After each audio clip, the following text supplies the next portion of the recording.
था 1931 लंदन में दूसरा गोलमेज सम्मेलन राउंड टेबल कॉन्फ्रेंस चल रहा था। एक तरफ महात्मा गांधी जी थे जो पूरे देश का प्रतिनिधित्व कर रहे थे और दूसरी तरफ डॉक्टर अंबेडकर थे जो देश के करोड़ों अछूतों और शोषितों की आवाज बनकर वहां पहुंचे थे। बाबा साहब ने अंग्रेजों के सामने एक बहुत ही कड़क तर्क रखा। उन्होंने कहा कि हजारों सालों से सवर्णों ने हमें इंसान नहीं माना और हम आज़ाद भारत में उनके भरोसे कैसे रह सकते हैं। हमें अपना नेता खुद चुनने का अधिकार चाहिए। इसे इतिहास में सेपरेट इलेक्टोरेट, पृथक निर्वाचन कहा गया है। अंग्रेज मान गए, लेकिन महात्मा गांधी जी को लगा कि अगर ऐसा हुआ तो हिंदू समाज हमेशा के लिए दो टुकड़ों में बंट जाएगा।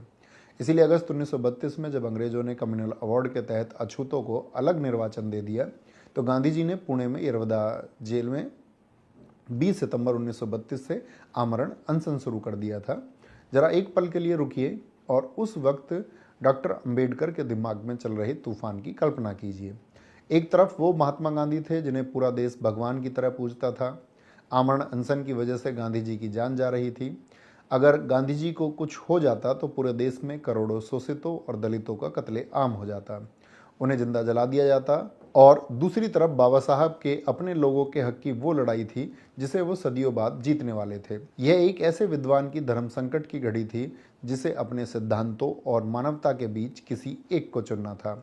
और तब बाबा साहब ने अपनी उस जीत को किनारे रख दिया। उन्होंने गांधी जी की जान बचाई और 24 सितंबर 1932 को एक समझौता किया जिसे इतिहास में पूना पैक्ट कहा जाता है। बाबा साहब ने अलग निर्वाचन की मांग छोड़ दी और गांधी जी ने शोषितों के लिए शिक्षा और राजनीति में आरक्षण, रिजर्वेशन देना स्वीकार कर लिया। मेरे नौजवान साथियों, आज जो आरक्षण की बात हम करते हैं वो कोई खैरात नहीं है, वो पूना पैक्ट के उस समझौते की उपज है जहां बाबा साहब ने इस देश की एकता और गांधी जी की जान बचाने के लिए अपने सबसे बड़े अधिकार की कुर्बानी दे दी थी। लेकिन बाबा साहब जानते थे कि सिर्फ राजनीति में आरक्षण दे देने से जातिवाद खत्म नहीं होगा।